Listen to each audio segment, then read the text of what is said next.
Hello साथियों, कैसे हो आप सब लोग। आशा करता हूँ आप सब लोग स्वस्थ होंगे और अच्छे से अपनी तैयारी कर रहे होंगे। और जिनका एग्ज़ाम हो गया होगा उनका भी एग्ज़ाम अच्छा हुआ होगा। तो ये एनालिसिस की कंटिन्यूएशन में या सीरीज में हमारी आज की ये दूसरी वीडियो होने वाली है, जिसमें हम बात करेंगे जो हमारे 18 मार्च को सेकंड शिफ्ट का एग्ज़ाम हुआ है उसके क्वेश्चन के बारे में।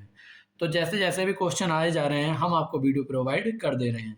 तो पिछली वीडियो भी हमने प्रोवाइड की थी, उसमें काफ़ी सारे क्वेश्चन थे और बिल्कुल वही क्वेश्चन थे जो एग्ज़ाम में पूछे गए थे। तो जो स्टूडेंट हमें क्वेश्चन भेजते हैं, कभी-कभी क्वेश्चन आने में टाइम लग जाता है, तो इसलिए वीडियो लेट हो जाती है, लेकिन वीडियो आती ज़रूर है। तो आपको आगे आने वाली सारी शिफ्टों का भी एनालिसिस आपको देखने को मिलेगा। आप जिनका एग्ज़ाम हो गया, वो क्वेश्चन इससे चेक कर सकते हैं और जिनका आगे एग्ज़ाम आएगा, वो अपने जो है उससे एक आइडिया लगा सकते हैं। तो चलिए बढ़ते हैं अगले क्वेश्चन की तरफ या पहले क्वेश्चन की तरफ। तो ये रहा पहला क्वेश्चन। तो पहला क्वेश्चन है हमारा, रंपा विद्रोह कहाँ हुआ था? तो ये हमारा रंपा विद्रोह हुआ था आंध्र प्रदेश में, और जो गोदावरी हमारा कोस्टल है, प्लेन है, वहाँ पे। इसका जो समय था, यह विद्रोह हुआ था 1922 से 24 के बीच या उसके दौरान हुआ था। जो इसका नेतृत्व किया था वो किया था अल्लूरी सीतारामम राजू ने, है ना। जिनके और कुछ ये इस तरीके के नाम हैं, मनयम, बिरडू और जंगलों का नायक भी जिन्हें कहा जाता है। अब इसका जो कारण था वो कारण था अंग्रेजों द्वारा बनाए गए मद्रास वन अधिनियम 1882, जिसने आदिवासी को जंगल में जाने और पोडू या झूम खेती करने से रोक दिया था। इस पर जो एक फ़िल्म बनी है, वो फ़िल्म हमारी बनी है आरआरआर। इसका जो मुख्य किरदार है वो इसी विद्रोह से प्रेरित है। जो हमारी आरआरआर मूवी है जिसको ऑस्कर भी मिला था, तो वो इसी किरदार से प्रेरित है। बढ़ते हैं अगले क्वेश्चन की तरफ। अगला क्वेश्चन था हमारा, अल बरूनी द्वारा लिखित पुस्तक का नाम क्या है? तो ये पुस्तक है हमारी किताबुल हिंद। तो किताबुल हिंद जो है ये लिखी थी हमारी अल बरूनी ने। जो इसकी भाषा है यह मूल रूप से अरबी भाषा में लिखी गई है और इसके लेखक अल बरूनी महमूद गजनवी के साथ भारत आया था। इसका जो विषय है वो है, इस पुस्तक में भारत में धर्म, दर्शन, त्योहार, खगोल विज्ञान, रीति रिवाज और कानून का विस्तृत वर्णन है। इसे 11वीं सदी के भारत का दर्पण भी कहा जाता है। और बात करते हैं अगले क्वेश्चन की। इसमें थोड़े हमें कम क्वेश्चन मिल पाए हैं तो हम कम क्वेश्चन का ही एनालिसिस करेंगे। बाकी जो पीडीएफ में देता हूँ उसमें सारे क्वेश्चन होते हैं। मैं शाम को पीडीएफ सारी टेलीग्राम में डाल देता हूँ, और जो ये क्लास में मैं क्वेश्चन कराता हूँ ये तो बिल्कुल क्लास खत्म होने के बाद ही डाल देता हूँ।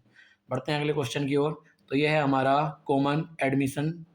अगला क्वेश्चन है हमारा ये कि कॉमन एडमिशन टेस्ट सीएटी के बारे में या कैट के बारे में बताइए। यह भारत का सबसे प्रतिष्ठित मैनेजमेंट एंट्रेंस एग्ज़ाम है और संचालन जो है इसका, इससे प्रतिवर्ष जो आईआईएम्स होते हैं हमारे, इंडियन इंस्टीट्यूट ऑफ मैनेजमेंट, दोबारा रोटेशन के आधार पर आयोजित किया जाता है। इसका जो उद्देश्य है, देश के जो शीर्ष बिजनेस स्कूल होते हैं आईआईएम्स, एफएमएम्स, आईआईटीज़ में एमबीए और पीजीडीएम कोर्सेज में प्रवेश के लिए इसका उद्देश्य है, और इसलिए इसको टेस्ट को कराया जाता है। इसकी जो योग्यता है, जो इसमें एलिजिबिलिटी है, वो है स्नातक या आपकी ग्रेजुएशन में न्यूनतम 50% मार्क्स होने चाहिए, और एससी एसटी के लिए 45% अनिवार्य है। इसका जो पैटर्न है, इसमें मुख्य रूप से 3 सेक्शन होते हैं, वीएआरसी जिसको अंग्रेजी, और डीआईएलआर लॉजिकल रीजनिंग, और क्वांट्स हमारा होता है क्वांट्स एप्टीट्यूड, ये मैथ्स होता है। अब बढ़ते हैं अगले क्वेश्चन की ओर। अगला क्वेश्चन जो हमारा पूछा गया था, वो पूछा गया था कि कुतुब मीनार का जो निर्माण है वो किसने करवाया था? तो कुतुब मीनार का जो निर्माण है वो शुरू करवाया था कुतुबुद्दीन ऐबक ने, लेकिन ये पूरा नहीं करा पाया था। पूरा कराया था इल्तुतमिश ने। अब पहली बात तो ये है कि ये इसने कुतुब मीनार का निर्माण किसके नाम पे कराया था, अपने नाम पे कराया था या किसी और के? तो पहले इसको देखते हैं कि जो इसकी व्याख्या हमारी, जो इसकी नींव रखी गई थी वो 1199 में कुतुबुद्दीन ऐबक ने पहली मंजिल इसकी बनवाई थी, और उसके बाद जो पूर्ण निर्माण था वो कराया था इल्तुतमिश ने, और इसमें 3 मंजिलें और जोड़कर इसे पूरा कराया। इसकी जो मरम्मत कराई थी वो फिरोज शाह तुगलक ने कराई थी, क्योंकि हुआ ये था कि बिजली गिरने से इसकी जो 5 जो सबसे ऊपर वाला माला था वो टूट गया था। तो फिर जो है इसका जो निर्माण कराया था वो कराया था फिरोज शाह तुगलक ने। बिजली गिरने से क्षतिग्रस्त हुई 5वीं मंजिल का निर्माण कराया था। यह समर्पित है जो उस टाइम के कुतुबुद्दीन ऐबक के टाइम पे एक सूफी संत थे जिनका नाम था ख्वाजा कुतुबुद्दीन बख्तियार काकी। तो इन्हीं के नाम पे ये कुतुब मीनार का निर्माण कराया था इसने, ना कि ये अपने नाम पे। लोग सोचते हैं कि कुतुबुद्दीन ऐबक का नाम है कुतुबुद्दीन, तो कुतुब मीनार भी इसने अपने नाम पर ही स्टार्ट या मतलब बनवाई होगी, लेकिन ऐसा नहीं था। इसने कुतुब मीनार बनवाई थी जो ख्वाजा कुतुबुद्दीन बख्तियार काकी सूफी संत थे, उनके लिए इसने उनको समर्पित करके ये कुतुब मीनार बनाई थी। बढ़ते हैं अगले क्वेश्चन की तरफ। अगला क्वेश्चन है हमारा अनुच्छेद 243 या आर्टिकल 243 किससे संबंधित है। तो यह संबंधित हमारा नगर पालिकाओं के लिए वित्त आयोग, जो हमारा फाइनेंस कमीशन है फॉर म्यूनसिपैलिटीज। तो इसका जो कार्य है, यह अनुच्छेद प्रावधान करता है कि अनुच्छेद 243 के तहत गठित जो हमारा राज्य वित्त आयोग है, नगर पालिकाओं की वित्तीय स्थिति की समीक्षा करेगा। और इसकी जो सिफारिश है, यह राज्यपाल को नगर पालिकाओं को मिलने वाले टैक्स और सहायता अनुदान, जिसको ग्रांट्स इन एड के बारे में भी सुझाव देता है। उसके बाद बढ़ते हैं अगले क्वेश्चन की तरफ। देखो कैबिनेट जो जो हमारे कैबिनेट मंत्री होते हैं, जो कैबिनेट मंत्री और उसके बाद राज्य मंत्री का इसमें अंतर पूछा गया है। लेकिन इससे जो पहली शिफ्ट हुई थी, मैंने उसमें भी क्वेश्चन कराया था कि कैबिनेट मंत्री से मंत्रालय जो हमारा होता है उससे भी क्वेश्चन बना था। तो ये भी जो है लगातार टॉपिक चलता आ रहा है कि इससे क्वेश्चन बन रहे हैं। तो एक बार आप जो है मंत्री परिषद भी देख के जाइए जरूर, राज्य के भी और केंद्र के भी। तो अगला क्वेश्चन है हमारा, कैबिनेट मंत्री और राज्य मंत्री में क्या अंतर है। तो उत्तर है, कैबिनेट मंत्री जो है विभाग के प्रमुख होते हैं, जबकि राज्य मंत्री उनके सहायक होते हैं। कैबिनेट मंत्री ये सबसे बड़े वरिष्ठ जो होते हैं हमारे सीनियर मिनिस्टर होते हैं और सरकार की कैबिनेट मीटिंग में भी भाग लेते हैं। जिस तरीके से गृह मंत्री हैं, रक्षा मंत्री हैं हमारे, है ना, और ये हमारे विदेश मंत्री, ये सब वो मिनिस्टर होते हैं जो पीएम की जो है कैबिनेट में बैठते हैं और जो सरकार हमारी होती है उसके कैबिनेट में बैठते हैं। जो राज्य मंत्री होते हैं ये स्वतंत्र प्रभार होते हैं। ये अपने जो है छोटे मोटे विभाग के खुद मालिक होते हैं और कैबिनेट को अपनी रिपोर्ट नहीं करते हैं ये, लेकिन कैबिनेट मीटिंग में तभी बुलाए जाते हैं जब इनके विभाग का मुद्दा होता है। तो कहने का अर्थ यह है, ये अपने विभाग के स्वतंत्र मालिक हैं। ये कैबिनेट को कोई रिपोर्ट नहीं करते, लेकिन अगर कैबिनेट मीटिंग में ये बुलाए जाएंगे, वो भी कब, जब इन्हीं के विभाग का मुद्दा होगा। राज्य मंत्री ये कैबिनेट मंत्री के अधीन काम करते हैं, उनके कार्यों में मदद करते हैं। पढ़ते हैं अगले क्वेश्चन की तरफ। तो जो हमारा असहयोग आंदोलन था, जिसको नॉन कोऑपरेशन मूवमेंट भी कहते हैं, क्यों वापस ले लिया गया था। तो ये ले लिया गया था चौरी चौरा हत्याकांड के बाद। तो जो चौरी चौरा कांड हुआ था हमारा, उस टाइम पे हमारे वो नॉन कोऑपरेशन मूवमेंट चल रहा था, गांधी जी ने चला रखा था। तो ये चौरी चौरा में एक घटना हो गई थी, जिसके बाद गांधी जी ने इसको वापस ले लिया था। तो ये घटना हुई थी 4 फरवरी 1922 को, और कुछ रिवायतों में ये 5 फरवरी को भी बताई जाती है। गोरखपुर के चौरा चौरी में जो चौरी चौरा है, उसमें उग्र भीड़ ने एक पुलिस थाने में आग लगा दी थी, जिसमें जो है 22 पुलिसकर्मी मर गए थे। तो गांधी जी का निर्णय था कि वो जो है अहिंसा के पुजारी थे, तो उनको वॉयलेंस पसंद नहीं था। तो जब वहाँ पे अपना ये मूवमेंट लीड कर रहे थे, तो वहीं पे अहिंसा हो जाती है, 22 पुलिसकर्मी मार दिए जाते हैं। तो उन्होंने फिर इस आंदोलन को अपना वापस ले लिया। तो देखो यहाँ पे लिखा हुआ गांधी जी का निर्णय था कि गांधी जी अहिंसा के पुजारी थे, हिंसा से दुखी होकर उन्होंने 12 फरवरी 1922 को बरदौली बैठक में आंदोलन स्थगित करने की घोषणा कर दी थी। बढ़ते हैं अगले क्वेश्चन की तरफ। तो जो हमारे पौधों में जो पत्तियां हरी होती हैं, वो किसके कारण होती हैं। तो वो तो ये देखो सबको पता है कि वो होती हैं क्लोरोफिल के कारण। तो क्लोरोफिल के कारण हमारी पत्तियां जो है हरी होती हैं। तब जो क्लोरोफिल में मैग्नीशियम धातु पाई जाती है, यही सेम टू सेम क्वेश्चन शायद मैंने 17 तारीख को कराई थी एक शिफ्ट का एनालिसिस, उसमें भी था कि मैग्नीशियम धातु से रिलेटेड था कि क्लोरोफिल में कौन सी धातु पाई जाती है। तो अब ये उन्होंने पूछ लिया कि पत्तियों का जो रंग होता है वो हरा क्यों होता है। तो क्वेश्चन वही सेम टू सेम घुमा के उसके आसपास से क्वेश्चन पूछ रहे हैं ये, इसीलिए हमने सारी डिटेल भी ऐड की है कि सिर्फ क्वेश्चन नहीं कराए हैं कि क्वेश्चन आया आंसर करा दिया। उससे जितने भी क्वेश्चन बन सकते हैं वो भी हम सब यहाँ पे करा रहे हैं। तो आप इसके लिए हमारे चैनल को प्लीज़ सब्सक्राइब कर लीजिए। अभी हमारा छोटा सा चैनल है, लेकिन हम काम कर रहे हैं इस पर और अच्छे से अच्छा कंटेंट आपके लिए ला रहे हैं। इसका जो कार्य होता है, यह जो सूरज का हमारा प्रकाश आता है, सूर्य का प्रकाश, उसको अवशोषित करके प्रकाश संश्लेषण की जो क्रिया होती है उसमें ये मदद करता है। कारण क्या है, पत्तियों का हरे होना। क्लोरोफिल जो है नीले रंग और लाल रंग को सोख लेता है, लेकिन हरे रंग को परिवर्तित कर देता है, इसलिए पत्तियां हरी दिखती हैं। इसके कारण ये हरी दिखने का ये भी है। उसके बाद बात करते हैं अगले क्वेश्चन की। जो अबू धाबी में आयोजित ग्रीन इकोनॉमी की जो थीम थी वो क्या थी। तो ये थी हमारी सतत विकास और कम कार्बन उत्सर्जन। संयुक्त अरब अमीरात, जिसको यूएई भी कहते हैं, ने वैश्विक अर्थव्यवस्था को नेट जीरो उत्सर्जन की ओर ले जाने पर जोर दिया है। और इसका जो लक्ष्य है, जो हमारे जीवाश्म ईंधन होते हैं जैसे कोयला, तेल, इस पर निर्भरता कम करना है और सौर और पवन ऊर्जा को बढ़ावा देना है।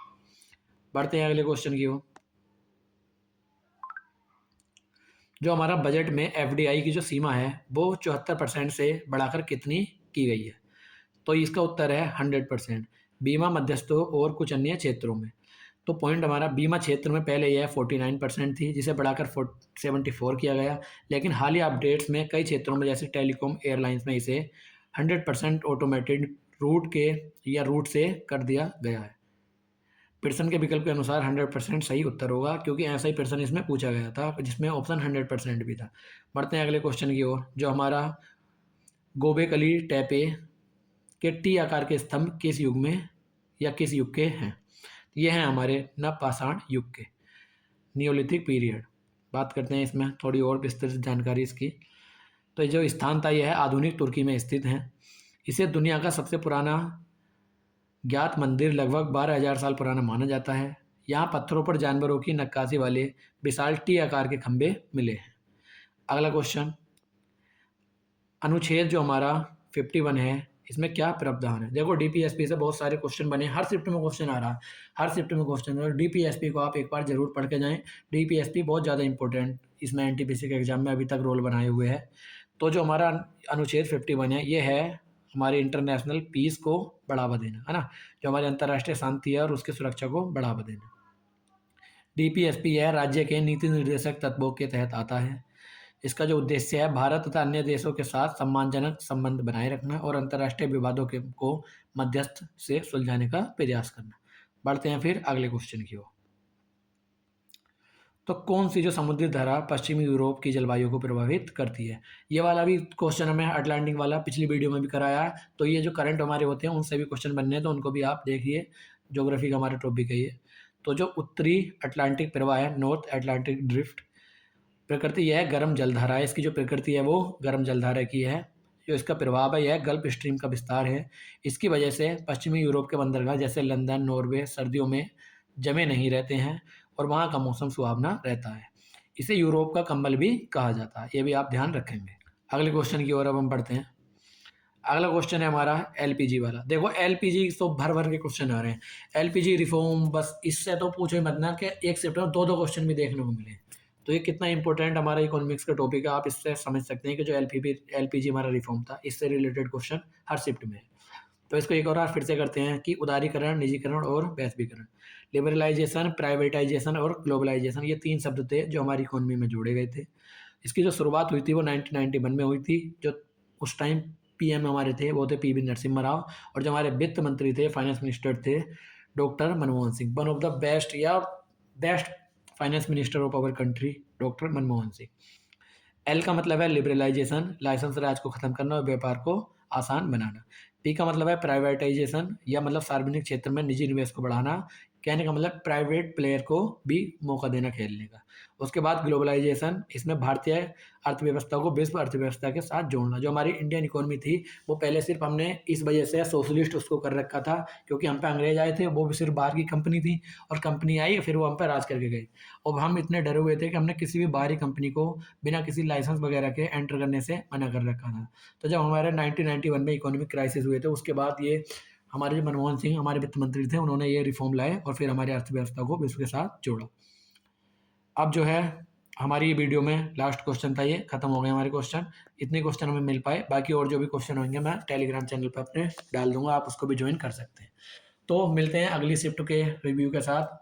दिन की जो हमारी लास्ट वीडियो जो रात में आती है, हम 3 वीडियो रोज ला रहे हैं। अगर आपको मैथ के भी ऐसे क्वेश्चन चाहिए, जो क्योंकि मैथ के भी क्वेश्चन हमारे पास आ गए हैं और आते ही हैं, तो मैथ की वीडियो इसलिए नहीं लाते क्योंकि बच्चे डिमांड नहीं करते। अगर आपको वो क्वेश्चन भी चाहिए तो आप हमें कमेंट बॉक्स में बता सकते हैं, हम वो वीडियो लेकर भी आ जाएंगे।